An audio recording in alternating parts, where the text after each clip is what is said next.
शुक्लांबरधरं विष्णुं शशिवर्णं चतुर्भुजं प्रसन्नवदनं ध्यायेत् सर्वविघ्नोपशान्तये अगजाननपद्मार्कं गजाननमहर्निशम् अनेकदन्तं भक्तानां एकदन्तमुपास्महे। गुरुर्ब्रह्मा गुरुर्विष्णु गुरुर्देवो महेश्वरः गुरुस्साक्षात् परब्रह्म तस्मै श्रीगुरवे नमः। सदाशिवसमारम्भां शङ्कराचार्यमध्यमाम् अस्मदाचार्यपर्यन्तां वन्दे गुरुपरम्पराम्।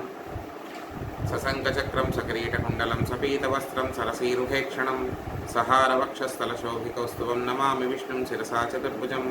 छायायां पारिजातस्य हेमसिंहासनोपरि आसीनमम्बुदस्याममायताक्षमलङ्कृतं चन्द्राननं चतुर्बाहुं श्रीवत्साङ्कितवक्षसं रुक्मिणी सत्यभामाभ्यां सहितं कृष्णमाश्रये।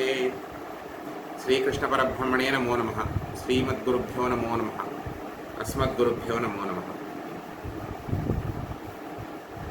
2 వారాల పాటు మనం ఇతర అంశాలన్నీ కూడా మాట్లాడుకొని సమాజము పట్ల, ఆరోగ్యము పట్ల, గురువుల పట్ల మన బాధ్యత, మన కర్తవ్యము, మన ప్రవర్తన, ముఖ్యంగా మన ప్రవర్తన ఎటువంటి రకంగా ఉండాలి అనేది కూడా విశ్లేషించుకుని ఈనాటి రోజున మనం మళ్ళీ మన భాగవత కథాస్రవంతి, ఇతిహాస కథాస్రవంతి అనేటటువంటి మన సబ్జెక్ట్కి మళ్ళా వెనక్కి వచ్చాం మనం.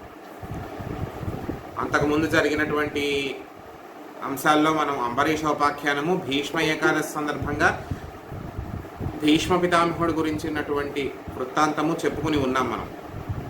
అంబరీషోపాఖ్యానం చెప్పుకున్నాము. ఒక భక్తుడి పట్ల అహంకారంగా ప్రవర్తిస్తే, సామాన్యుడెవరైనా మూర్ఖుడెవరైనా భక్తుడి పట్ల అహంకారంగా ప్రవర్తిస్తే భగవంతుడు తనకు తానుగా ఎంత దిగివచ్చి కాపాడుతాడు అనేది అంబరీష వృత్తాంతంలో తెలుసుకున్నాం మనం. తర్వాత భీష్మ పితామహుడి గురించి త్యాగానికి ఎంత నిలువెత్తు నిదర్శనంగా నిలిచిపోయాడు భీష్మ పితామహుడు అనేటటువంటి విషయాన్ని కూడా తెలుసుకున్నాం. ఈనాటి రోజున దశావతారాల్లో ఒకటైనటువంటి 6వ అవతారం అయినటువంటి, 6 అంటే మీరు లెక్క చూసుకోండి, మత్స్య, కూర్మ, వరాహ, నరసింహ, వామన, పరశురామ. తరువాత 7వది రామ, 8వది బలరామ, 9వది కృష్ణ, 10వది రావాల్సింది కల్కి. కాబట్టి లెక్క సరిపోయింది కదా. 6వ అవతారం అయినటువంటి పరశురామావతారం గురించి మాట్లాడుకుందాం ఇవాళ. ఆ వృత్తాంతాన్ని తెలుసుకునేటటువంటి ప్రయత్నం చేద్దాం. పరశురామావతారము అన్ని అవతారాల్లాగా సంకల్పించుకుని వచ్చినటువంటి అవతారం కాదు. విష్ణుమూర్తి ఏమాత్రం కూడా తనకు తానుగా కదలలేదు. పరశురామావతారం కోసం తనకు తానుగా కదలలేదు. ఇది విచిత్రమైనటువంటి పరిస్థితి. అందరూ కూడా జ్ఞాపకం ఉంచుకోవాల్సినటువంటి విషయం ఏమిటంటే, శ్రీ మహావిష్ణువు తనకు తానుగా సంకల్పించుకుని చేసినటువంటి అవతారం కాదు ఇది. ఒక ఆవేశావతారం. ఆవేశావతారము అంటే ఒక దేవత యొక్క శక్తి, దేవత యొక్క ఆవేశము, దేవత యొక్క అంశ ఒక మానవ శరీరంలోకి ప్రవేశించిన తరువాత అది ఒక అవతారంగా పరిణమించడం. ఇప్పుడు రామావతారము సంకల్పించి వచ్చినది, కృష్ణావతారము సంకల్పించి వచ్చినది, వామనావతారము సంకల్పించి వచ్చినది. అలాగే నరసింహావతారం కానివ్వండి, వరాహావతారం కానివ్వండి, ఇవన్నీ కూడా ధర్మ సంస్థాపన కోసం సంకల్పించుకుని వచ్చినటువంటి అవతారాలు. పరశురామావతారం అలా కాదు. పరశురామావతారం ఏమాత్రం కూడా సంకల్పావతారం కాదు, అది ఒక ఆవేశావతారం. ఆవేశావతారం అని ఎందుకన్నానంటే, ఆవేశమే ప్రధానమైనటువంటి గుణంగా, ఆలోచన పక్కన పెట్టి, ఆలోచన అనేది ఉంటుంది కానీ అంత ఉండదు. జరిగినది తప్పు, దండించేయాలి. తరువాత పరిణామాలు తర్వాత ఆలోచించుకుంటే పోయిన ప్రాణాలు రావు కదా. జరిగిన కొన్ని నష్టాలు అలాగే జరిగాయి. ఎంత శ్రీ మహావిష్ణువు అయినా సరే కొన్ని నష్టాలు చాలా మినిమల్గా అలా జరిగాయి. కానీ ఇది కూడా దశావతారాల్లోకి రాగలిగింది అంటే ఆ వైశిష్ట్యం ఎటువంటిది అనేది మనకు తెలియాలి. ముఖ్యంగా కుశిక వంశంలో మనం పరశురామావతారం అంటే పరశురాముడిని మాత్రమే మాట్లాడుకుంటే సరిపోదు. ఇక్కడ కొంచెం ముందు వెనక కూడా తెలుసుకోవాలి. ఇది కొంచెం బిట్ ఆఫ్ కన్ఫ్యూజింగ్ సబ్జెక్ట్. కొంచెం జాగ్రత్తగా వినండి. అందుకనే ఒక్క పూటలో తేల్చేయచ్చు. పరశురామావతారం మొత్తాన్ని కలిపి ఒక 1:20 నిమిషాల్లో చెప్పేయచ్చు వాళ్ళ ఎపిసోడ్లో నేను. కానీ నేను కావాలని మీకు అర్థం అవ్వాలని చెప్పి మొదటి భాగము అని మాత్రమే రాశాను. ఇవాళ రెండో భాగం వచ్చే వారం చెప్తాను. వచ్చే వారం ముగింపు చేసుకుందాం రెండో భాగం పరశురామ అవతారాన్ని. కానీ మేము కావాలని వివరంగా చెప్పడం కోసం నేను ఇవాళ మొదటి భాగం అని చెప్పాను. ఎందుకంటే చాలా కన్ఫ్యూజన్గా ఉంటుంది. కుశిక వంశము అని చెప్పి మనకి ఒక వంశం, కుశిక వంశం, కౌశికులు అంటారు. కౌశిక గోత్రంలో పుట్టిన వాళ్ళందరూ కూడా కుశిక వంశానికి చెందిన వాళ్ళే అవుతారు. మీలో ఎవరైనా ఉన్నారేమో చూసుకోండి. కుశిక వంశము, కుశిక వంశము అంటే కౌశిక గోత్రానికి మూల పురుషులు వాళ్ళు. కౌశిక గోత్రానికి మూల పురుషులు కుశిక వంశస్థులు. అంటే ఆ కుశిక వంశంలో పుట్టిన వాళ్ళు ఎవరు? విశ్వామిత్రుడు. విశ్వామిత్రుడు కౌశికుడు కాబట్టి ఆ వంశానికి చెందినవారు. విశ్వామిత్రుడు గురించి కూడా ఇక్కడ వస్తుంది, ఇవాళ రోజున వస్తుంది, మనం తెలుసుకుంటాం. కుశిక వంశానికి సంబంధించినటువంటి రాజైనటువంటి గాధి, గుర్తుపెట్టుకోండి అందరూ, గాధి, గాది కాదు, దాకి ధా వద్దు, ధా రెండో ధా, గాధి. కుశిక వంశానికి చెందినటువంటి గాధి అనేటటువంటి మహారాజుకి ఒకే ఒక్క కూతురు. అదేమిటి అంత స్పెషల్గా ఒకే ఒక్క కూతురు అని చెప్పుకోవడం? ఇవాళ రోజుల్లో లాగా ఫ్యామిలీ ప్లానింగ్ ఒక్కళ్ళే చాలు, ఇద్దరే చాలు అనుకునే రోజులు కావవి. సంతానం ఎంత ఉంటే సంపద అంత ఉన్నట్టుగా లెక్క. ఆనాటి రోజున ఒక్కతే కూతురు అని స్పెషల్గా చెప్పుకోవడానికి కారణం అదే. సంతానం ఒక్కతే కూతురు, కొడుకులు లేరు. గాధికి కొడుకులు లేరు, ఒక్కతే కూతురు, అపురూప సౌందర్యవతి. గాధి కూడా, గాధి మహారాజు కూడా ఎటువంటి తక్కువైనటువంటి వాడు కాదు, ఏమాత్రము కూడా తక్కువైనటువంటి వాడు కాదు. మహానుభావుడు, చాలా పరాక్రమవంతుడు, పరమ ధర్మనిష్టాగరిష్ఠుడు, ఎంతో ధర్మం తెలిసినవాడు, మామూలు వాడు కాదు, చాలా ధర్మం తెలిసినవాడు గాధి మహారాజు కూడా.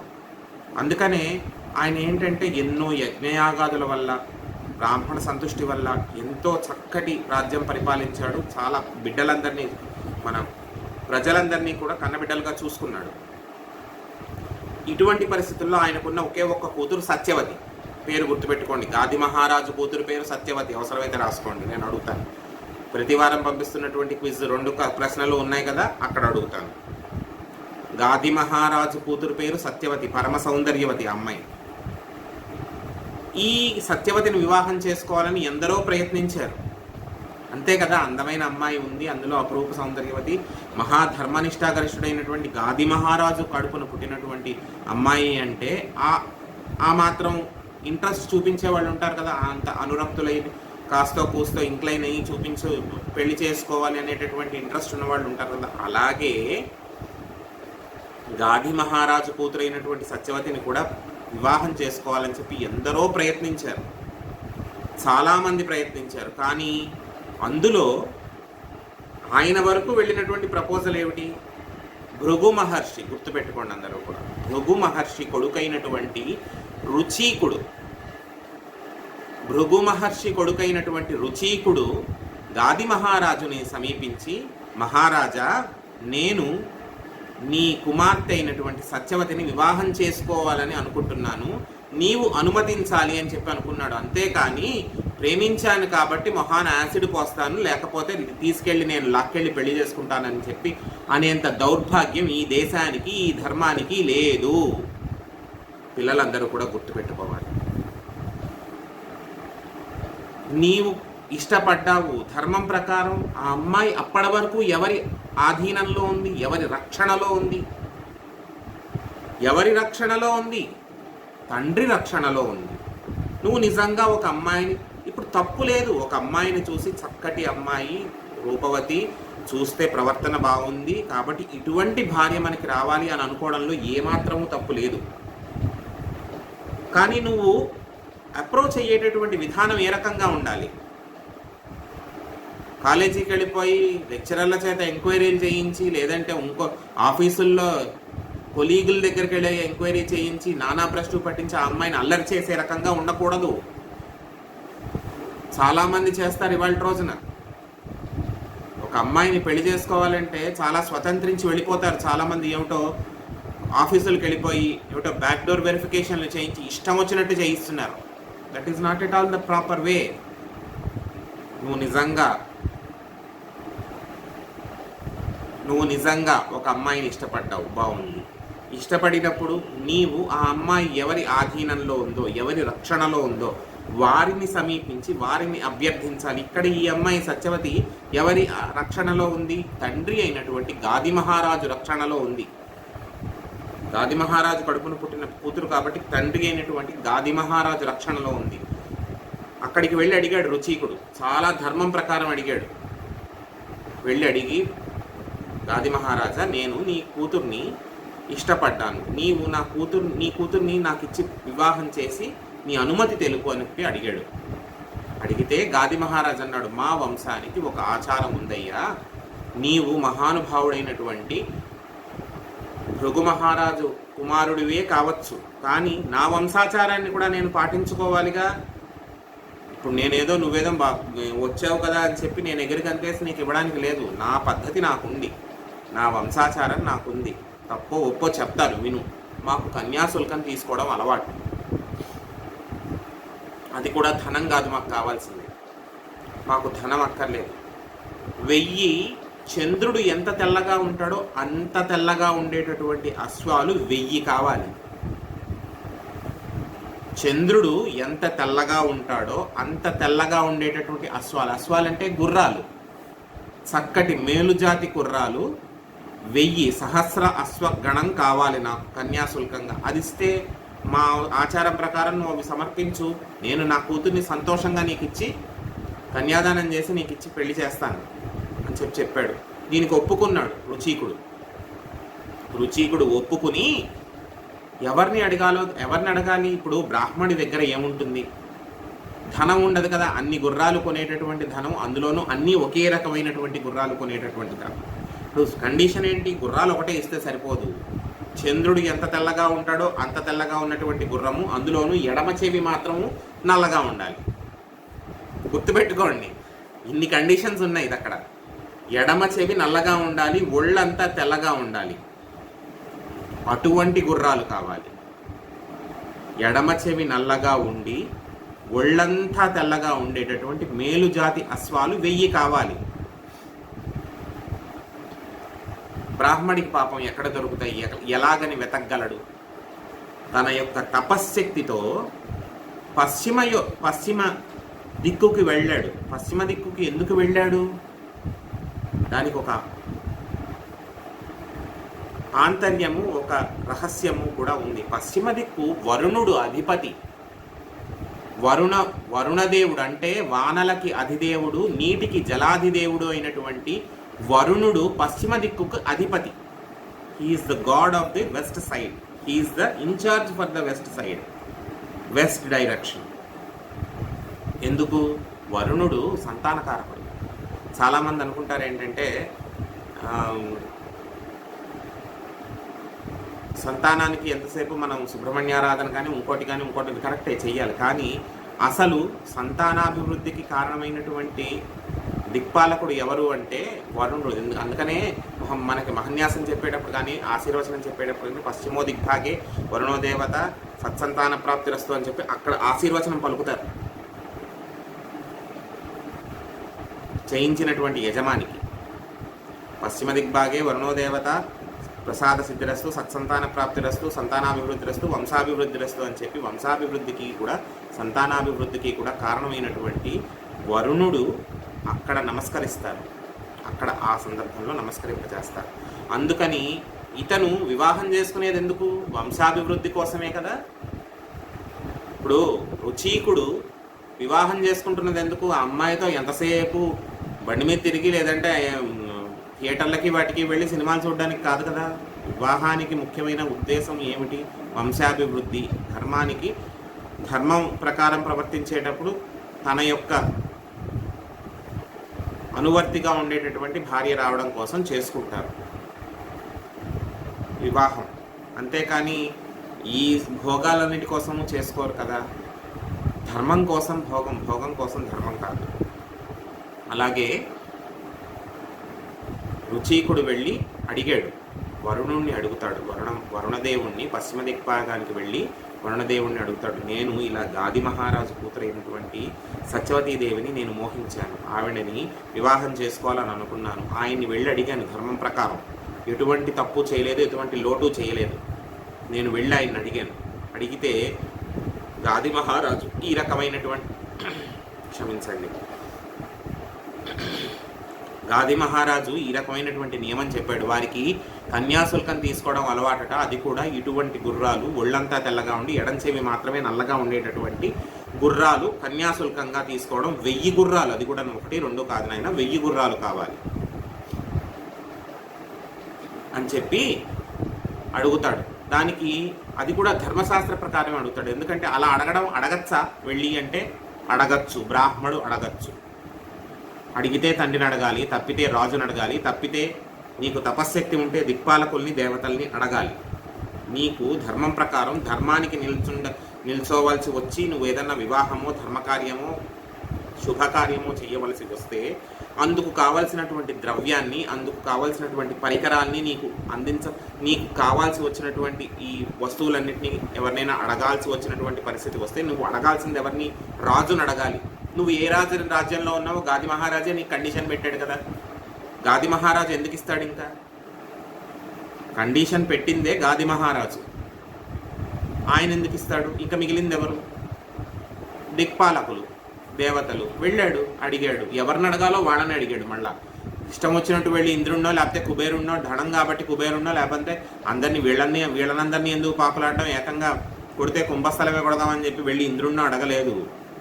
అతను ఎందుకు సత్యవతీదేవిని వివాహం చేసుకోదలుచుకున్నాడు? సత్సంతానం కోసం, వంశాభివృద్ధి కోసము, తన నిత్యకర్మల పట్ల అనురక్తి అయి ఉండేటటువంటి భార్య తనను అనుగమిస్తే బాగుంటుందనేటటువంటి ఉద్దేశ్యంతో చేసుకోవాలనుకున్నాడు. మరి ఇవన్నీ బాగానే ఉన్నాయి. ఇక్కడ మీ అందరికీ ఒక డౌట్ రావాలి. ఈయన బ్రాహ్మడు కదండి,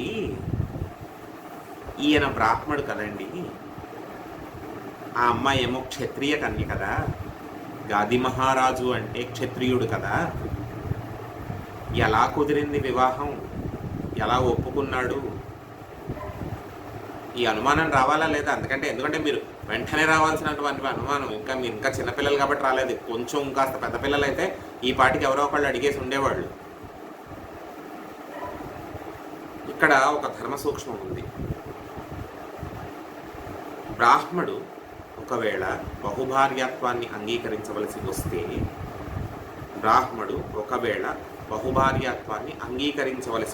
నలుగురిని చేసుకోవచ్చు. ఇదే మాటని 1000 పడగల్లో విశ్వనాథ సత్యనారాయణ వారు కూడా రాశారు. బ్రాహ్మడు ఒకవేళ అంగీకరించవలసి వస్తే నలుగురిని చేసుకోవచ్చు. కానీ మొట్టమొదట చేసుకునేది బ్రాహ్మణ కన్యనే చేసుకోవాలి. తరువాత క్షత్రియ కన్యను చేసుకోవచ్చు. తరువాత వైశ్య కన్యని చేసుకోవచ్చు. ఆఖరణ శూద్ర కన్యని చేసుకోవచ్చు. కర్షకుల కూతుర్ని కూడా చేసుకోవచ్చు. తప్పు లేదు, మగవాడే చేసుకోవాలి. బ్రాహ్మడు చేసుకోవాల్సి వస్తేనే ఆడపిల్లలు చేసుకోవచ్చా అని పిచ్చి డౌట్లు అడగండి. కుదరదు. ఆడపిల్లలకు ఆ నియమం లేదు. నిషేధము కూడాను. నిర్మోహమాటంగా చెప్తున్నాను, నిషేధము. మగపిల్లాడు పెళ్లి చేసుకుంటే ఆ అమ్మాయి వీడి వంశంలోకి వస్తుంది కాబట్టి బ్రాహ్మణిగా మారుతుంది. ఆడపిల్లలు చేసుకుంటే వాళ్ళు ఏ వంశంలోకి వెళ్తున్నారో అక్కడికే మారిపోతారు తప్ప ఏమాత్రము సంబంధం ఉండదు. ఇంకా బ్రాహ్మణ్యానికి దానికి సంబంధం లేదు. ఈ నియమం ఉంది కదా అని చెప్పి ఇష్టం వచ్చినట్టు మాత్రం ప్రవర్తించకూడదు. ఇది కేవలం బ్రాహ్మణ అబ్బాయిలకి అప్పటి వంశాచారాలు, అప్పటి ధర్మానిష్ట ప్రకారం ఇచ్చినది. ఇప్పుడు కుదరదు. ఇప్పుడు ఏమాత్రము కుదరదు. సమస్య లేదు. అమ్మా నాన్న చెప్పింది చేసు తీరాల్సిందే. నేను మాట్లాడుతున్నది కృతయుగము, సత్యయుగము, త్రేతాయుగము అప్పటి వరకే. ద్వాపర యుగానికి కూడా లేదు ఈ నియమం. ద్వాపర యుగానికి కూడా నియమం లేదు. విశ్వనాథ సత్యనారాయణ గారు రాశారు కదండి 1000 పడగల్లో అంటే బాగుంది. కావ్య రమణీయత కోసం ఆయన రాసుండొచ్చు గాక. దాన్ని పట్టుకుని నేను ఇప్పుడు అదే అవలంబిస్తాను అంటే నువ్వే నష్టానికి పోతావు. నలుగురిని పెళ్లి చేసుకుంటే ఒకళ్ళనే పోషించలేక చూస్తున్నావు. నలుగురిని ఏం చేసుకుంటారు?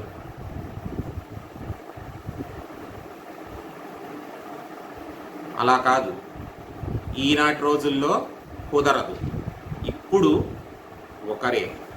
అప్పటి రోజుల ప్రకారం, ధర్మం ప్రకారం ముందు బ్రాహ్మణ కన్యని వివాహం చేసుకోవచ్చు, తరువాత క్షత్రియకాంతను వివాహం చేసుకోవచ్చు, తరువాత వైశ్యకాంతను వివాహం చేసుకోవచ్చు, తరువాత శూద్రకాంత.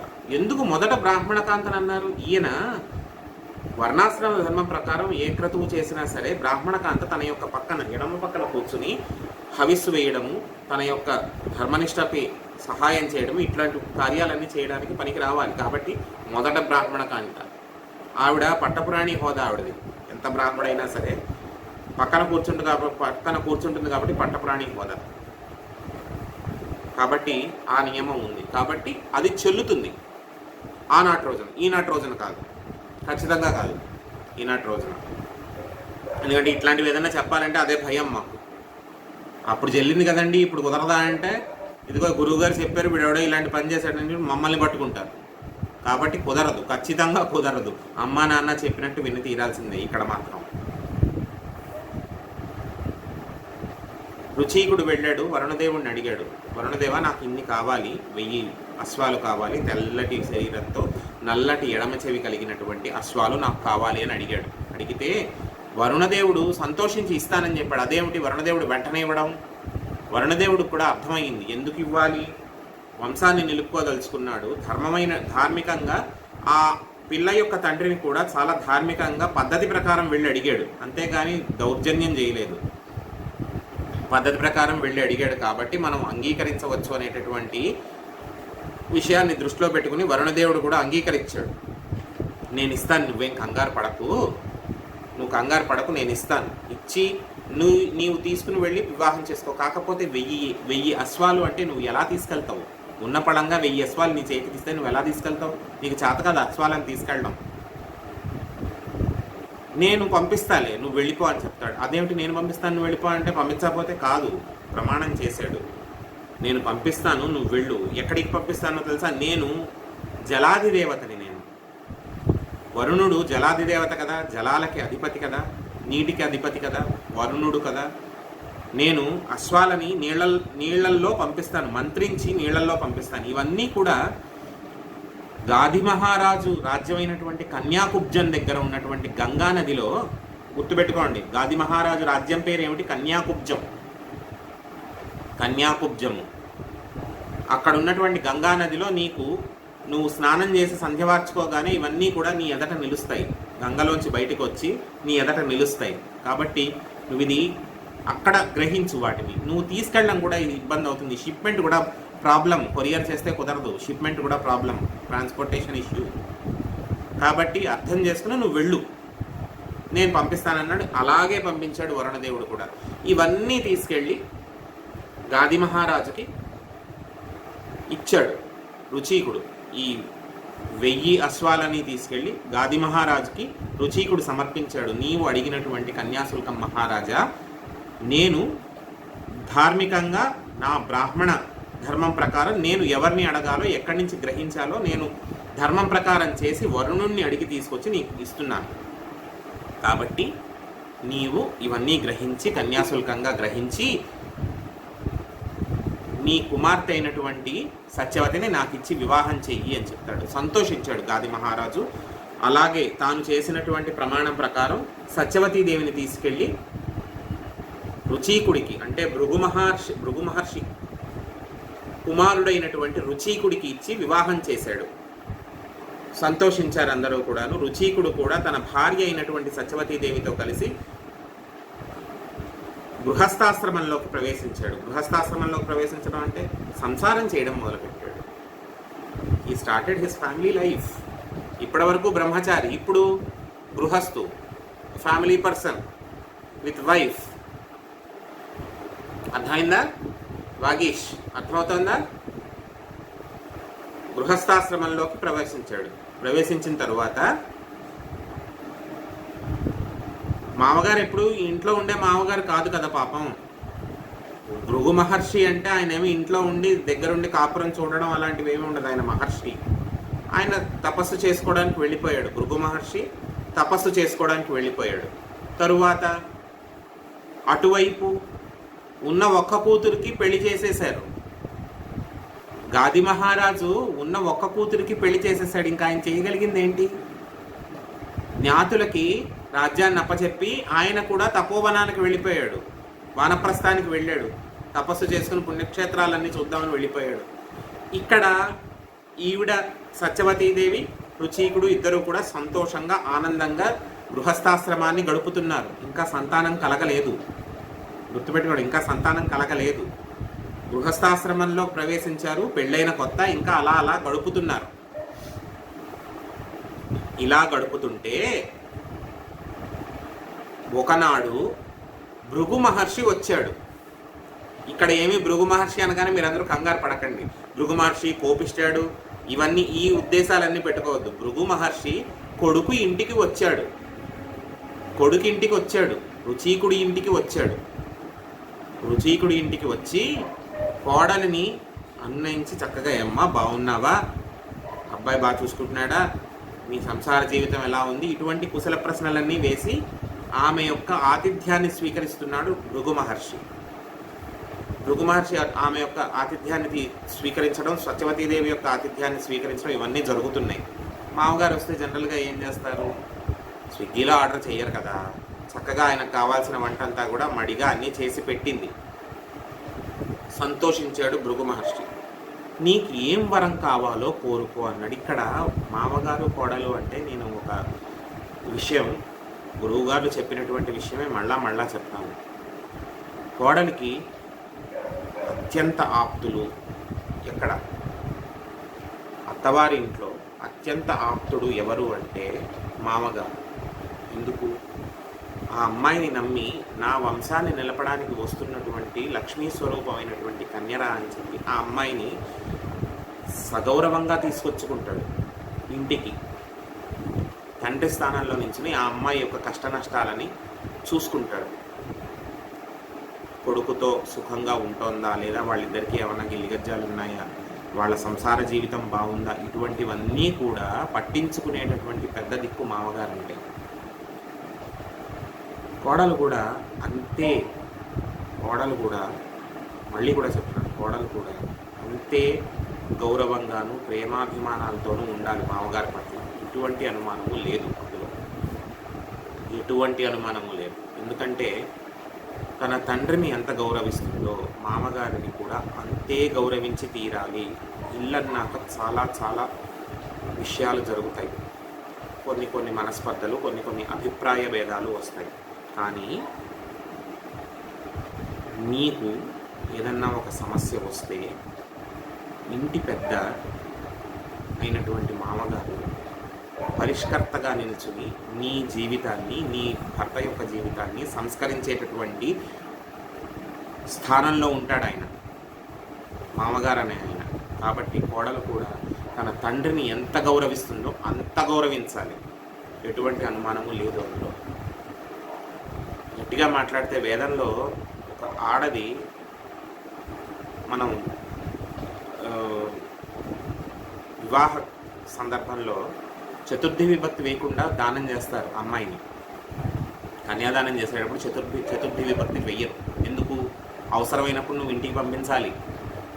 కన్యాదాత అడుగుతాడు, పిల్ల తండ్రి అయినటువంటి కన్యాదాత అడుగుతాడు అల్లుణ్ణి, నా ఇంట నేను ఒకవేళ శుభకార్యం చేసుకుంటున్నా, ఇంట్లో అవసరమైనా, మాకేదన్నా అవసరమైనా నీవు నా బిడ్డని పంపిస్తావా అని అడుగుతాడు. పంపిస్తాను అని ప్రమాణం చేస్తాడు వరుడు. ఇదన్న మమ అనరు అక్కడ. ఏదన్నా దానం చేసేటప్పుడు ఇదన్న మమ అని చెప్పి నీళ్లు వదిలేస్తారు. కానీ కన్యాదానం చేసేటప్పుడు ఇదన్న మమ ఉండదు. శాశ్వతంగా దానం చేసేయడం కాదది, చతుర్థి విభక్తి వెయ్యరు. అందుకు అంగీకరిస్తాడు పిల్లవాడి తండ్రి కూడా అంగీకరిస్తాడు. పంపిస్తానయ్యా నీ ఇంటి బిడ్డని, నీ ఇంట్లో శుభకార్యానికి, నీ ఇంటి అవసరానికి పంపిస్తాను అని చెప్తాడు. అది ఎంతవరకు, అంతవరకే, తల్లిదండ్రుల వరకే, మొత్తం చుట్టాల వరకు కాదు, తల్లిదండ్రుల వరకే, పిల్ల తల్లిదండ్రుల వరకే.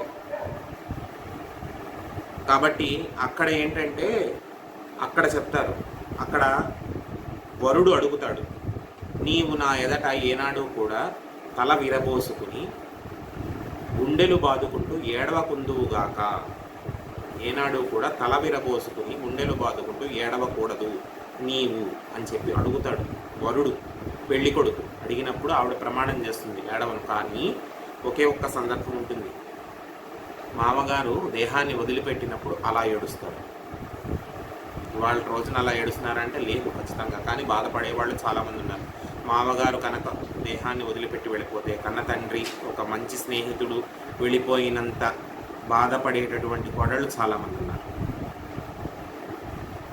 మామగారులు పినమామగారులు ఇట్లాంటి వాళ్ళు ఎవరైనా వెళ్ళిపోతే ఒక కన్న తండ్రి వెళ్ళిపోయినంత బాధగా, ఒక మంచి స్నేహితుడు వెళ్ళిపోయినంత బాధగా భావించేటటువంటి కోడళ్ళు చాలామంది ఉన్నారు.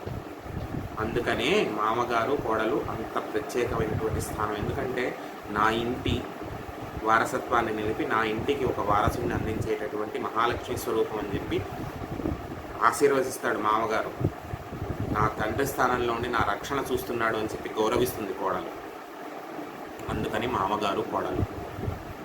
అటువంటి విధంగానే సత్యవతీదేవి మామగారిని గౌరవించింది. రుచీకుడి భార్య అయినటువంటి సత్యవతీదేవి మామగారు అయినటువంటి భృగు మహర్షిని గౌరవించింది. గౌరవిస్తే భృగు మహర్షి ఇక్కడ ఒక వరం ఇచ్చాడు. అడుగుతాడు, నీకేం వరం కావాలో కోరుకో తల్లి అని చెప్పి అడుగుతాడు. ఎవరైనా ఏం కోరుకుంటారు? ఆనాటి రోజున పెళ్ళయింది, అన్నీ ఉన్నాయి, భర్త చక్కగా చూసుకుంటున్నాడు, పిల్లలు కావాలి, సత్సంతానం కావాలి అని కోరుకుంటున్నాడు. నాకు మంచి సంతానం కావాలి అని కోరుకుంటుంది. అందులోనూ బ్రాహ్మడి యొక్క భార్య కదా, చక్కటి జ్ఞానం ఉన్నటువంటి కొడుకు కావాలి అని కోరుకుంటుంది. తరువాత రెండో వరం కూడా కోరుకోమన్నాడు. కోరుకోమంటే చెప్తుంది, నేను ఇలా ఉన్నాను కదా, సుఖంగా ఉన్నాను కదా, నాకు కూడా సంతానం కావాలి అని అడిగాను కదా, కానీ అపుత్రస్య గతిర్నాస్తి అని చెప్పి ఒక ఆర్యోక్తి ఉంది. నా తండ్రి అయినటువంటి గాది మహారాజుకి పుత్ర సంతానం లేదు మామయ్య గారు. నా తండ్రి అయినటువంటి గాది మహారాజుకి పుత్ర సంతానం లేదు, కొడుకులు లేరు. ఆయన్ని సద్గతులకు కల్పించడానికి కొడుకులు లేరు. కాబట్టి ఆయన్ని కూడా ఆశీర్వదించి మీరు గాది మహారాజుకి, నా తండ్రి అయినటువంటి గాది మహారాజుకి పుత్రులు కలిగేలా దీవించండి అని చెప్పి కోరుకుంటుంది.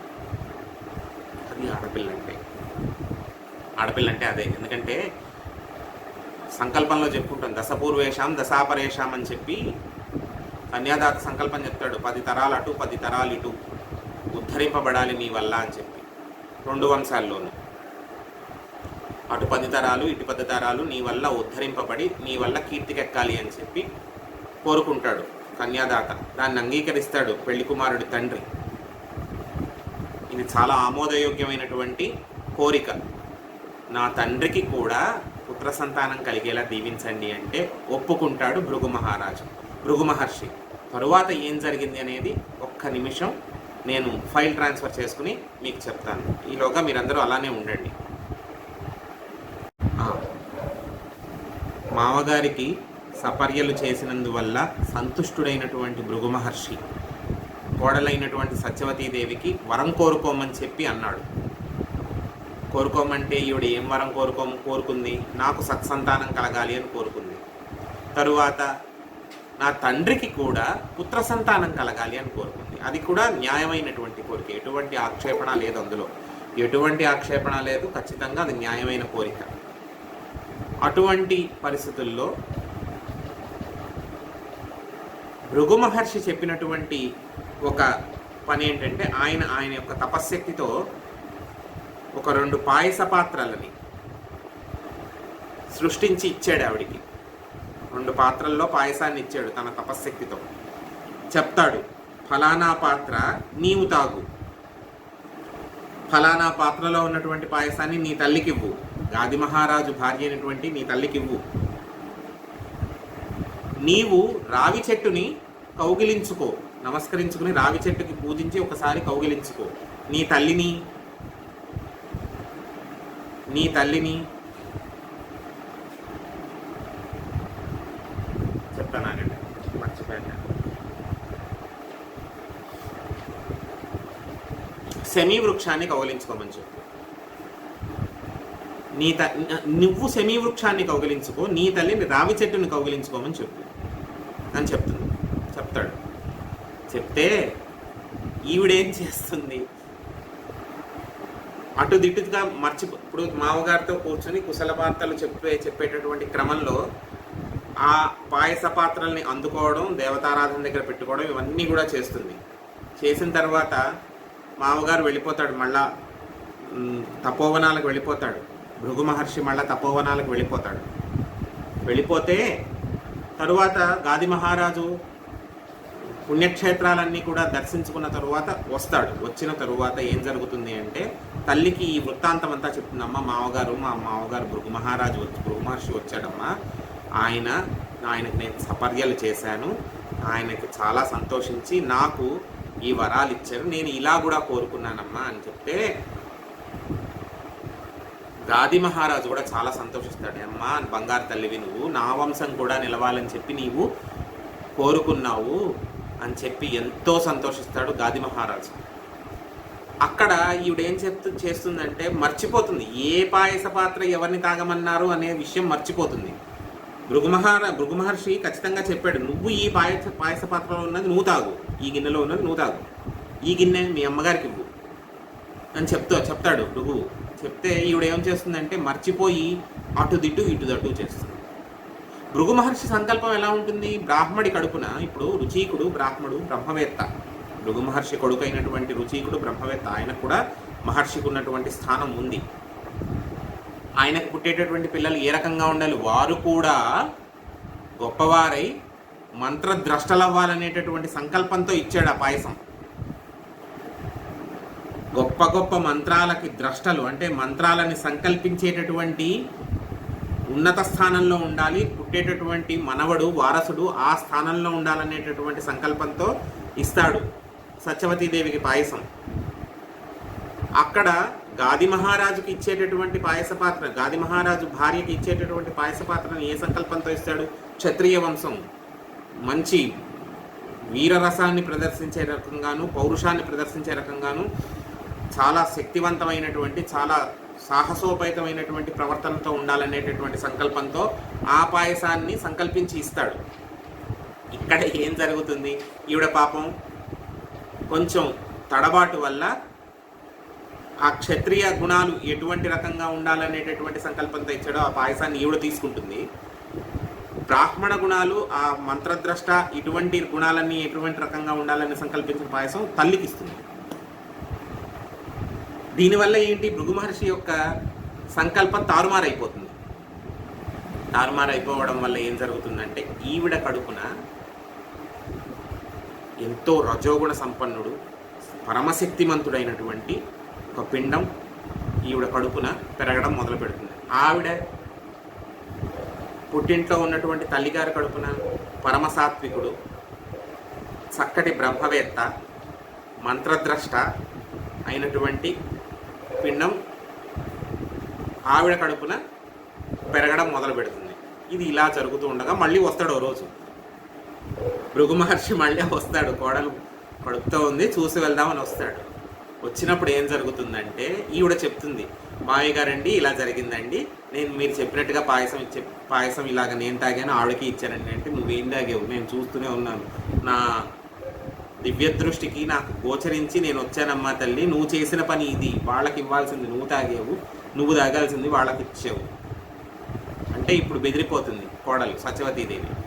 ఏం జరుగుతుందండి మావయ్య గారు, ఇప్పుడు ఎలాగా, మీరే ఏదన్నా మార్గం చెప్పాలి అని చెప్పి అభ్యర్థిస్తుంది. అభ్యర్థించినప్పుడు ఏం జరుగుతుందంటే చెప్తాడు, సరే ఇంక విధిని నేను మార్చగలిగింది ఏమీ లేదు, విధిని నేను మార్చగలిగింది లేదు, పిండాలని అటు ఇటు నేను ఏమీ చెయ్యలేను, కాబట్టి ఎలా జరుగుతుందో అలా జరగనివ్వు అని చెప్పి అంటే ఇక్కడ సత్యవతీదేవి ఒక వరం అడుగుతుంది.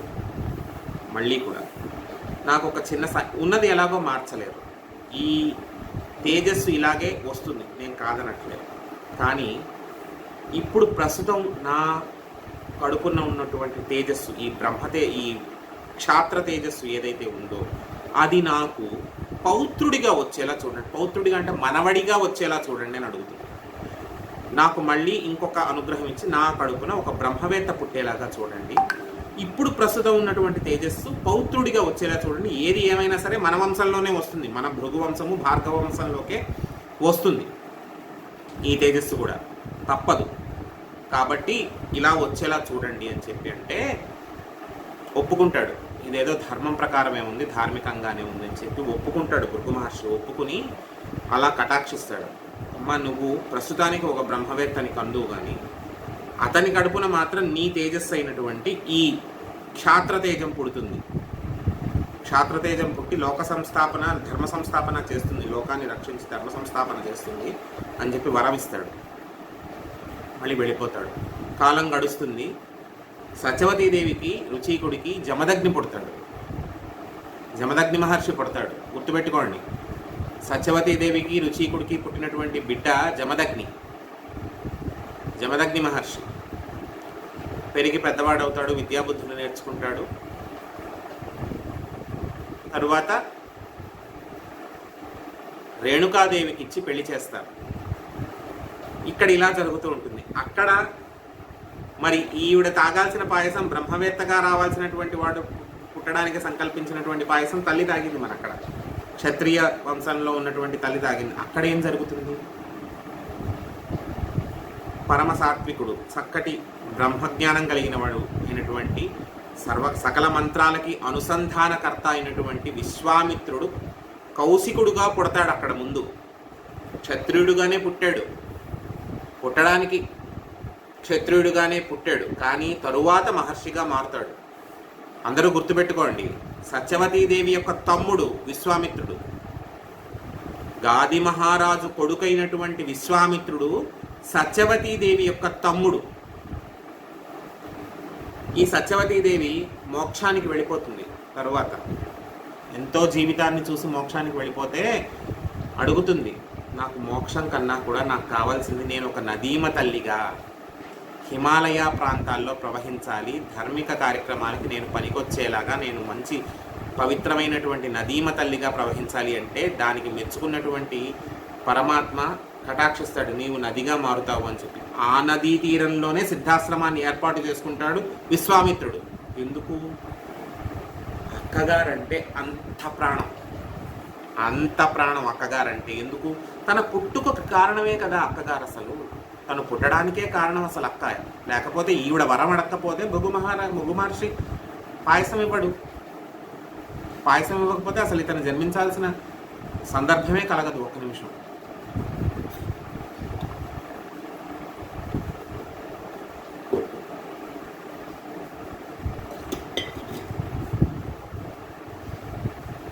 కాబట్టి భృగు మహర్షి ఇవ్వకపోతే పాయసం గాది మహారాజు భార్య తీసుకుని ఉండకపోవచ్చు, లేకపోతే విశ్వామిత్రుడు అనేవాడు ఈ లోకాన్ని చూసి ఉండకపోవచ్చు. కాబట్టి నా జన్మకి, నా పుట్టుకకి హేతువు కనింది నా తల్లిదండ్రులే అయినా సరే నేను బయటికి రావడానికి, ఆ సంకల్పము, ఆ వరము కలగడానికి కారణమైనటువంటి మహానుభావురాలు నా అక్క,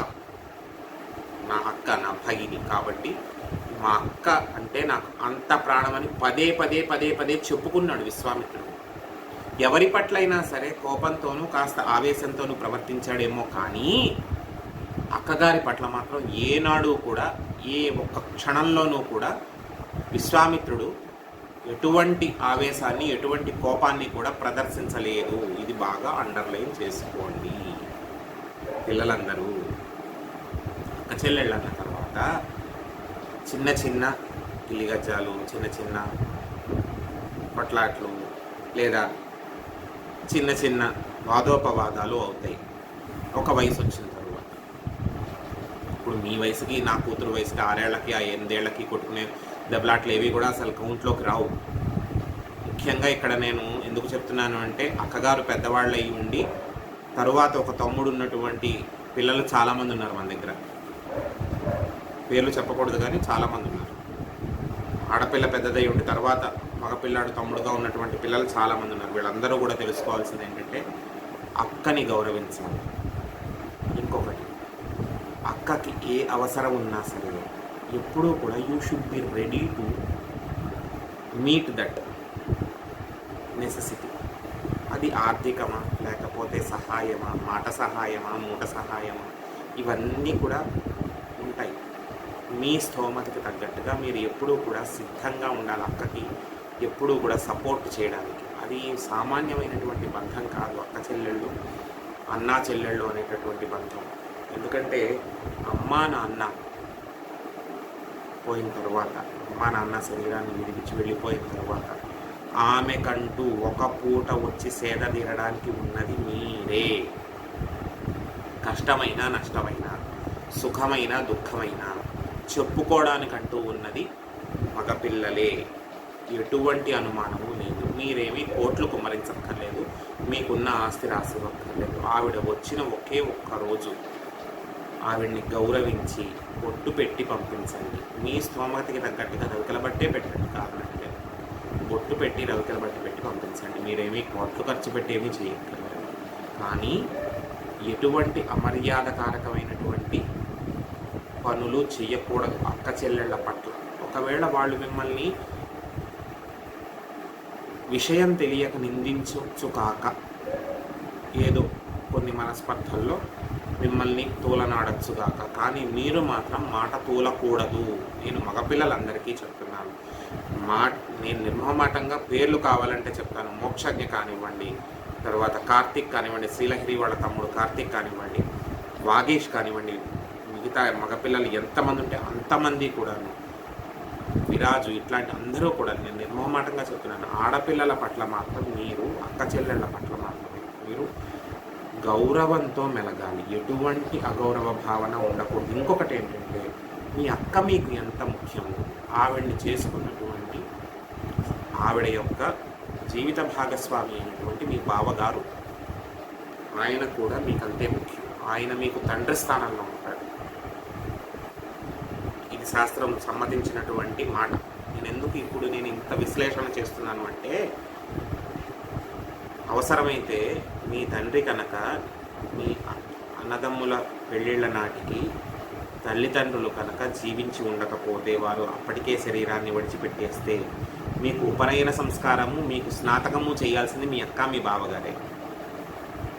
ఒకవేళ మీకు ఇంటి పేరు వాళ్ళు, మీ అన్నదమ్ములు ఎవరూ లేకపోతే మిగిలింది వాళ్ళే చేయాల్సిన వాళ్ళు, అక్క చెల్లెళ్ళు, బావగారు. అలా చేసిన వాడిని కాబట్టి చెప్తున్నాను. నేను మా బావమతికి నేనే చేశాను స్నాతకం. మా మామగారు లేకపోతే నేనే చేశాను స్నాతకం.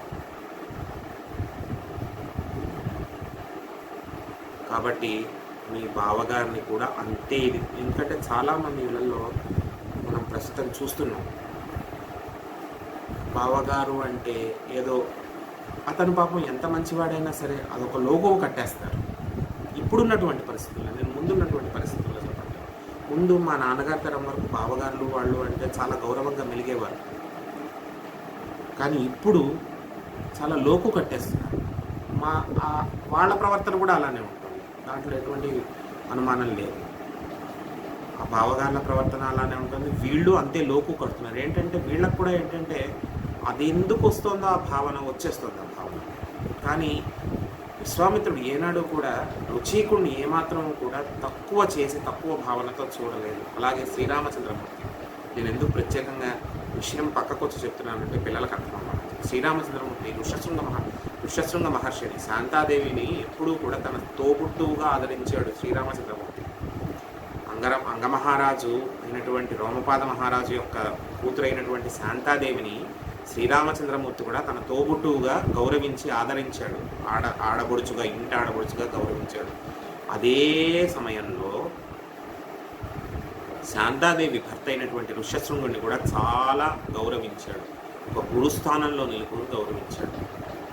ఇక్కడ కూడా విశ్వామిత్రుడు రుచీకుణ్ణి, సత్యవతీదేవిని ఎప్పుడూ కూడా తోలనాడలేదు. మనందరము కూడా తెలుసుకోవాల్సినటువంటి నీతి, మన పురాణ వాంగ్మయం కానివ్వండి, మన ఇతిహాసాలు కానివ్వండి, మనకి చెప్తున్నది ఏంటంటే బంధాలని సరిగ్గా నిలుపుకోవాలి. పొద్దున్న లేస్తే ఏమక్కర్లేదా, ఒక్క ఫోను, అక్క ఎలా ఉన్నదే, ఒక ఫోన్ చాలుగా. నేను చేసే మీకు చెప్తున్నాను, నాకు సొంత అక్క చెల్లెళ్ళు లేరు, సొంత అక్క చెల్లెళ్ళు.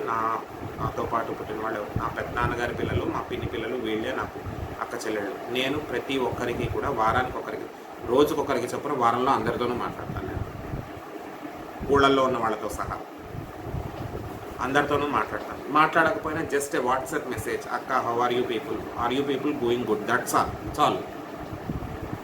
మనం ఏమీ చేయక్కర్లేదు, అంతకు మించి మనం ఏమీ చేయక్కర్లేదు. వాళ్ళు బాగానే ఉంటారు, కానీ మన కర్తవ్యం కనీసం పలకరించాలి కదా. అది కూడా లేకపోతే ఇంకెందుకమ్మా, మనం వాళ్ళ రోజు నువ్వు పలకరించవు. రేపు పొద్దున నీకు అవసరం వచ్చినప్పుడు వాళ్ళు ఎందుకు నీకు పలకాలి? దృష్టం బాగుండి నీకు తల్లి తండ్రి నీ పిల్లల పెళ్ళిళ్ళు చేసే వరకు కూడా వాళ్ళు ఆరోగ్యంగా ఉండి ఓపికగా ఉండి నీ పిల్లల పెళ్ళిళ్ళు కూడా వాళ్ళే కల్పించుకుని ముందు వెనక బాధ్యత మంచి చెడు చూస్తే బాగానే ఉంటుంది. కానీ దైవవశం వల్ల వాళ్ళు లేకపోతే మనకంటూ మిగిలే పెద్ద దిక్కులు వీళ్ళే కదా, అక్కలు బావగాళ్ళు అన్నలు వదిళ్ళు వీళ్ళే కదా. వీళ్ళని కూడా దూరం చేసుకుంటే రేపు పొద్దున్న నీకంటూ మిగిలేది ఎవరు మిగులుతారు? రేపు పొద్దున నువ్వంటూ ఒక శుభకార్యం చేస్తే నీకు ఇంటి ఆచారము మంచి చెడు చెప్పేవాళ్ళు ఎవరు? ఎందుకు చేస్తున్నాను ఇలాగా? ఏమీ లేదు. నేను దీని అంతటికీ ఒక కారణం చెప్పనా, 20 ఏళ్ల నాటి వరకు బాగానే ఉంది, 20 ఏళ్ల క్రితం వరకు కూడా పరిస్థితులన్నీ బాగానే ఉన్నాయి. కానీ ఇప్పుడు జరుగుతున్నది ఏంటో తెలుసా? 25 ఏళ్ళు నిండదు పిల్లలకి, వాడు బీటెక్కో ఇంకోటి ఎక్కువ చేస్తారు, ఆడపిల్లైనా మగ పిల్లలైనా.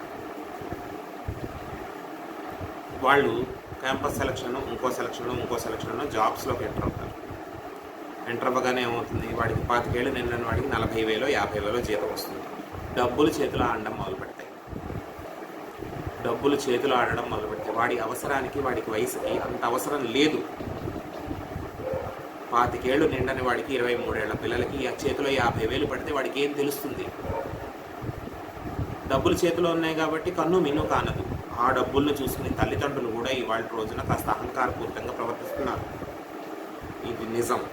మా పిల్ల ఇంత సంపాదిస్తోంది, నీ స్టేటస్ కోసం నువ్వు నీ బంధాన్ని తోలనాడుకుంటున్నావు. నేను నిర్మమాటంగా చెప్తున్నాను ఈ విషయం. జరుగుతున్నది వాస్తవం అదే.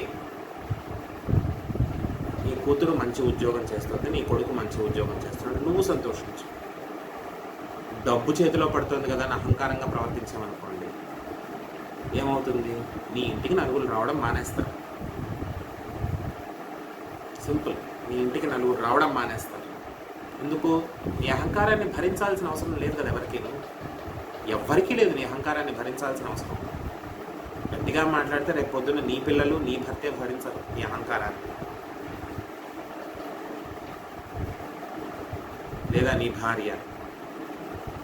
నీ పిల్లలకు వచ్చేటటువంటి ఆదాయాన్ని చూసి నీవు ఏనాడు కూడా గర్వించకూడదు. ఎందుకు? నీ స్థాయి ఏంటో నీకు తెలుసు, నీ బంధాలు ఏంటో నీకు తెలుసు, నీ బంధుత్వాలు ఏంటో నీకు తెలుసు. నీవు ఎటువంటి రకంగా ప్రవర్తించావో గతంలో ఇహ మీదట కూడా అలాగే ప్రవర్తిస్తే తప్ప నీ కార్యాలు ఏవి గట్టిక్కమనేటటువంటి విషయం నీకు స్ఫురణలో ఎప్పటికీ ఉండి తీరాల్సిందే. ఆ కొడుకింత నా కొడుకంతా అంత సంపాదిస్తున్నాడు, ఏమిటి లాభం? నా కొడుకు అమెరికా వెళ్ళి, నేను అమెరికా వెళ్ళారని చెప్పి గొప్పలు చెప్పుకునే వాళ్ళందరి గురించి కూడా నేను ఒక విషయం చెప్తున్నాను. నీ ఇంట్లో నువ్వు తిన్న ఎంగిలి కంచం కానీ నువ్వు తాగిన ఒక కాఫీ గ్లాస్ కానీ తీయని నీ కొడుకైనా నీ కూతురైనా అమెరికా వెళ్ళి ఒక హోటల్లో శుభ్రంగా ఎంగిళ్ళు ఎత్తి అంత తవ్వుతున్నారు. ఎందుకు? అక్కడ బతకాలి కాబట్టి, ఇక్కడ బతికేయగలరు కాబట్టి అవేమీ చేయరు. అక్కడ బతకాలి కాబట్టి ఏమైనా చేస్తారు. అదే గౌరవప్రదంగా ఇక్కడ చేయించుకుంటే అక్కడికి వెళ్ళి మెక్డొనాల్డ్స్లోనూ వాటిల్లోనూ చేస్తున్నారండి పిల్లలు, కాఫీ షాపుల్లోనూ వాటిల్లోనూ చేస్తారు. ఎందుకు చేస్తారు? They should live. ఎంఎస్ చేయడానికి వాళ్ళకి డబ్బులు కావాలి కాబట్టి వాళ్ళు అలాంటి మార్గాలు చేసుకుంటారు. అదే పని నీ తల్లి తిన్న కంచం, నీ తండ్రి తాగిన కాఫీ గ్లాసు తీయడానికి ఇక్కడ నామోషి ఎందుకంత నామోషి చెయ్యరు. అక్కడికి వెళ్తే అడ్డమైన వాళ్ళ ఇంగిళ్ళు ఎత్తుతున్నారు. ఇక్కడ అది తెలుసుకోవాలి పిల్లలు, ఎవరైనా సరే తెలుసుకోవాలి. అందరూ నా పిల్లలను కూడా చెప్తారు. తల్లిదండ్రుల పట్ల కానివ్వండి, అన్నదమ్ముల పట్ల, అక్క చెల్లెళ్ళ పట్ల కానివ్వండి, మనకు ఉండేటటువంటి ప్రేమ ఎప్పటికీ కూడా నిలుపుకోవాలి మనం. లేకపోతే మనకంటూ ఎవరు మిగలరు. విశ్వామిత్రుడు కూడా అంత ఆవేశపరుడు, అంత కోపిష్టి అనేటటువంటి మాటని మనందరి చేత ముద్ర వేయించుకున్నా కూడా విశ్వామిత్రుడు చేసినటువంటి మహత్కార్యం ఏమిటి అంటే, విశ్వామిత్రుడు ఏమి తక్కువవాడు కాదు. రాను అది కూడా చెప్పుకుంటాం మనం. తక్కువవాడు కాదు విశ్వామిత్రుడేమి. ఆయన చేసినటువంటి మంచి పని ఏంటంటే, అన్నదమ్ముల పట్ల, అక్క చెల్లెళ్ళ పట్ల పరమ గౌరవంగా మెలగండి అనేటటువంటి విషయాన్ని ఆయన పాటించి మనకి చెప్పాడు. అక్క చెల్లెళ్ళని చాలా గౌరవంగా చూసుకున్నాడు ఆయన. సత్యవతీదేవిని ఆ నది ప్రవహిస్తున్నటువంటి ఒడ్డునే ఆయన సిద్ధాశ్రమాన్ని ఏర్పాటు చేసుకున్నాడు. అంత ప్రేమ అక్కగారండి. సరే, అలా జరుగుతోంది. అక్కడ పుట్టాడు అంటే ఇప్పుడు మామూలుగా ఒకసారి ఆలోచించండి. రుచిక మహర్షికి అదే సత్యవతీదేవికి తమ్ముడు కాబట్టి విశ్వామిత్రుడు, జమదగ్నికి ఏమవుతాడు విశ్వామిత్రుడు? మేనమామ అవుతాడు. అవునా కదా? జమదగ్ని మహర్షికి విశ్వామిత్రుడు ఏమవుతాడు? మేనమామ అవుతాడు. పరశురాముడికి ఏమవుతాడు? ఇక్కడ జమదగ్ని మహర్షికి రేణుకాదేవికి ఒక బిడ్డ పుట్టాడు. చెప్పారు కదా, భృగు మహర్షి ముందే చెప్పాడు కదా, ఆ క్షాత్రతేజం ఏదైతే ఉందో, నీ కడుపున ఉన్నటువంటి క్షాత్రతేజం ఏదైతే ఉందో అది నీకు పౌత్రుడిగా వస్తాడు అని చెప్పి. పౌత్రుడిగా అంటే మనవడిగా వస్తాడు. అదే వరం వల్ల జమదగ్ని మహర్షికి రేణుకాదేవికి నలుగురు పుత్ర సంతానం కలిగిన తర్వాత 5వ వాడిగా వచ్చాడు రాముడు. ఆయన పుడుతూనే పరశురాముడు కాదు. ఆ పరశురాముడు అవ్వడానికి దానికి ఒక ప్రక్రియ జరిగింది. పుడుతూనే పరశురాముడు కాదు, రాముడే. రామ అనే నామం అప్పటికీ ఉంది, రాముడు. ఆ రాముడికి ఏమవుతాడు విశ్వామిత్రుడు? తాతగారు అవుతాడు. అంతే కదా, ఆయనమ్మ గారి తమ్ముడు తాతగారే అవుతాడు కదా. అలా జరుగుతోంది. ఇప్పుడు ఈ రాముడు ఎవరైతే ఈ జమదగ్ని మహర్షికి రేణుకాదేవికి పుట్టినటువంటి క్షాత్రతేజం కలిగినటువంటి రాముడు ఎవరైతే ఉన్నాడో, పెరిగి పెద్దవాడవుతున్నాడు, విద్యాబుద్ధులు నేర్చుకుంటున్నాడు, కాస్త ఆవేశపూరితంగా ఉన్నాడు. ముందే చెప్పాను, ఇది ఆవేశావతారము అని చెప్పి, సంకల్పావతారం కాదు, ఆవేశావతారము అని చెప్పి. ఇవన్నీ ఇలా జరుగుతుండగా దేవలోకంలో ఒక విచిత్రమైనటువంటి సంఘటన జరిగింది. చెప్పాను, కన్ఫ్యూజన్గా ఉంటుంది, కొంచెం ఇటుదిట్టు మారుతుంటుంది, జాగ్రత్తగా వినండి. అందుకనే దేవలోకంలో ఒక విచిత్రమైనటువంటి సంఘటన జరిగింది. తారకాసురుడికి కొడుకులైనటువంటి త్రిపురాసురులు ముగ్గురు కూడా లోకకంటకులై అందరినీ హింసిస్తున్నారని చెప్పి పరమేశ్వరుడు ఏం చేస్తాడంటే, మేరు పర్వతాన్ని వింటిబద్దగా చేసుకుని ఆదిశేషువుని వింటి నారిగా చేసుకుని ఒక ధనుస్సుని తయారు చేసుకుంటాడు. మేరు పర్వతం వింటి బద్దగా అంటే ధనస్సుగా అమరుతుంది. ఆ ధనస్సుకు ఉండేటటువంటి దారం నారి, అది ఆదిశేషుడు ఆ దారంగా అమరుతాడు. నారాయణుడు అంటే శ్రీ మహావిష్ణువు ఒక అస్త్రంగా అమరుతాడు. వీరు ముగ్గురిని కూడా ఒక కక్షలో నిలిపి ముగ్గురిని ఒకేసారి సంహరిస్తాడు పరమేశ్వరుడు. ఇక్కడ ఒక చిన్న క్లారిఫికేషన్ ఇవ్వాలి. పరమేశ్వరుడు వాడినటువంటి ధనస్సు పేరు పినాకం కాదు. ఇక్కడ ఈ సందర్భంలో మాత్రం పరమేశ్వరుడు అంటే పరమశివుడికి ఉండేటటువంటి ధనస్సు పేరు పినాకమే, కానీ ఈ ధనస్సు మాత్రం పినాకము కాదు. గుర్తుపెట్టుకోండి, ఈ ధనస్సు మాత్రం పినాకము కాదు, ఇది శివధనుస్సే, కేవలం శివధనుస్సు. ఇదంతే. పినాకము వేరు, శివధనుస్సు వేరు. ఇక్కడ ఉండేటటువంటి సందర్భంలో చెప్పేటటువంటి శివధనుస్సు వేరు. ఇది ఇలా జరుగుతుండగా ఆ శివధనుస్సు అక్కడ త్రిపురాసుర సంహారం అయిపోయిన తర్వాత జనక మహారాజు వంశంలో ఉన్నటువంటి అతని తాత ముత్తాతల కోవకి చెందినటువంటి దేవరాత మహారాజుకి ఆ శివధనుస్సుని ఇచ్చి వారి దేవతార్చనలో ఉండమని చెప్పి చెప్తారు. ఇదంతా కూడా ఘటన దివ్యదృష్టితో పరమేశ్వరుడు సమస్తము తెలిసినవాడు కాబట్టి పరమేశ్వరుడు ముందుగానే పంపించాడు. భవిష్యత్తులో ఏం జరగాలో ఆయనకు తెలుసు కాబట్టి ముందుగానే పంపించాడు. దేవరాత మహారాజుకి అందజేస్తాడు. అందజేసిన తర్వాత ఇది ఇలా ఉండగా విశ్వకర్మ ఏం చేస్తాడంటే ఒక విష్ణు చాపాన్ని, విష్ణు ధనువుని కూడా ఆయన సంకల్పిస్తారు. ఇప్పుడు ఇక్కడ ఏం జరుగుతుందంటే, సరదాగా శివుడికి ఒక ధనుస్సు సంకల్పించారు కదా, నీకు కూడా నేను ఒకటి చేసిస్తానని చెప్పి విశ్వకర్మ ఏం చేశాడంటే విష్ణువుకి కూడా ఒక ధనుస్సుని సంకల్పించి ఇచ్చాడు. విష్ణు చాపము అంటారు, సాంగము కాదు. మనకి విష్ణు చాపము అనగానే శ్రీమన్నారాయణుడు వహించేటటువంటి ధనుస్సు పేరు శాంఘము అంటాం. వనమాలి గది శాంఘి శంఖి చక్రీ చనందకి శ్రీమాన్ నారాయణ విష్ణు వాసుదేవో విరక్షతు అని చెప్పి ఆయన యొక్క ఆయుధాలన్నిటి పేర్లు చెప్పుకుంటాం. గద పేరు కౌమోదకి, శంఖం పేరు పాంచజన్యము, చక్రం పేరు సుదర్శనము, ఖడ్గం పేరు నందకము, ధనువు పేరు అంటే ధనస్సు పేరు విల్లు పేరు శాంఘము అని చెప్పి చెప్పుకుంటాం. కానీ ఆ శాంఘం ఇది కాదు, విశ్వకర్మ సృష్టించి ఇచ్చినది వేరు. ఆ శాంఘాన్ని విష్ణువుకి ఇస్తే విష్ణువు కూడా దాన్ని వాడుకున్న తర్వాత ఏం చేశాడంటే రుచీకుడికి ఇస్తాడు. రుచిక నీ దగ్గర ఉంచుకో ఈ శాంఘాన్ని, భవిష్యత్తులో దీనివల్ల చాలా పని ఉంది అని చెప్పి. అది అనువంశికంగా ఏం చేస్తుంది అవుతుంది, రుచీకుడి దగ్గర నుంచి జమదగ్నికి, జమదగ్ని దగ్గర నుంచి నెమ్మదిగా ఎప్పటికో వస్తుంది పరశురాముడి దగ్గరికి. అక్కడ వరకు ఏంటి జరుగుతుంది అంటే ఈ పరంపర అనేది కొనసాగుతూ ఉంటుంది. ధనస్సులు ఎక్కడికి ఏది చేరాలి అన్నది పూర్తిగా చేరి ప్రతీదీ కూడా సిద్ధం అవుతాయి. పరశురాముడు పెరిగి పెద్దవాడు అవుతాడు, విద్యాబుద్ధులు నేర్చుకుంటాడు, చక్కగా క్షాత్రము ధర్మము కూడా తెలుసుకుంటాడు. ఎందుకంటే ఆయన ఆవేశావతారం, ఆయన తత్వమే క్షాత్రము, ఆవేశావతారం కాబట్టి అవన్నీ కూడా నేర్చుకుంటాడు. అక్కడ విశ్వామిత్రుడు కూడా సకల శాస్త్ర కోవిదుడు అవుతాడు. కాకపోతే రాజ్యం చేస్తాడు, కొన్ని రోజులు రాజ్య పరిపాలన చేస్తాడు. వశిష్ఠుడితో మాట పట్టింపు వచ్చి తరువాత మారుతుంది, ఇప్పుడే కాదు, అది వేరు, ఆ కథ వేరు. కానీ రాజ్య పరిపాలనలోకి వెళ్తాడు. ఇక్కడ కూడా పరశురాముడు పెరిగి పెద్దవాడే, విద్యాబుద్ధులు నేర్చుకుంటూ ఆవేశపూరితుడిగా ఉంటూ శాస్త్రాన్ని నిలుపుకుంటూ అన్నీ చేస్తాడు. వేదాన్ని ధర్మాన్ని కూడా అభ్యసిస్తాడు. ఇంతవరకు మనం ఈ వారం చెప్పుకుందాం. ఎందుకంటే ఇంతకు మించి ముందుకు వెళ్తే ఏమవుతుందంటే మీరు చాలా కన్ఫ్యూజ్ అవుతారు. ఆవేశము అనేది ఎప్పుడు ఆవహరిస్తుంది, ఈ పరశురాముల్లో ఎప్పుడు ఆవరిస్తుంది అనేది వచ్చే వారం మనం మాట్లాడుకుందాం. ఎందుకంటే ఆవేశం ఆవరించిన తరువాతే అది దశావతార క్రమంలోకి వెళ్తుంది. ఆ క్రమాన్ని నేను తర్వాత చెప్తాను, మీకు వచ్చే వారం ఖచ్చితంగా చెప్తాను. కాబట్టి ఇంతవరకు మీరు ఇవాల్టి యొక్క సెషన్ని బాగా గుర్తుపెట్టుకుని వచ్చే వారం మళ్ళీ కలుసుకుందాం. ప్రస్తుతం స్వస్తి చెప్పుకుందాం. స్వస్తి ప్రజాభ్యాం పరిపాలయంతాం న్యాయేన మార్గేణ మహీం మహీసాం గోబ్రాహ్మణేభ్య శుభమస్తు నిత్యం. లోకా సమస్తా సుఖినో భవంతు. కాలే వర్షతు పర్జన్యః పృథివీ సస్యశాలిని. దేశోయం క్షోభరహితో బ్రాహ్మణాः సంతు నిర్భయాः అపుత్రా పుత్రిణः సంతు పుత్రిణः సంతు కోకినः అనాథः సదనాः సంతు జీవంతు శరదాం సంతు. లోకా సమస్తా సుఖినో భవంతు. స్వస్తి. శుభరాత్రి.